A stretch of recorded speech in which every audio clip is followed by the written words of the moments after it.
you can slap this in and get your car going. I'm fairly new to driving, so I have no idea what I'm doing, and I'm always panicked about like what could happen, what will happen, all of that kind of shenanigans.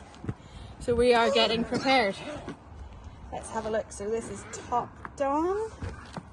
Let's see what's in here. Is it easy? Is it not? Okay, so connector, region bobs.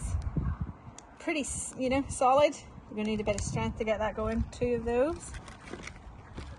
Seems pretty simple. Okay, plug this in somewhere. Plug. An instruction book, which we are all, of course, going to read in detail. I'm sure I'll get to that at some stage.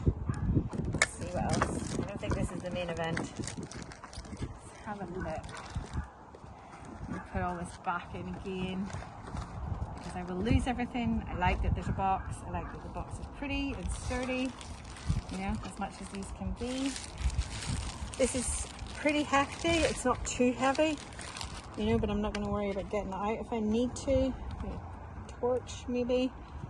Well, engine start, okay. That's where those plugs go, I'm assuming, although, you know, I will read the manual. What's this? Where to charge it. Output. Okay, see, it's got a power button. Oh, it tells you where it's at, 25, 50, 75, 100. And boost. I'm assuming if your battery's completely dead, you can just hit boost and give yourself a bit of a go.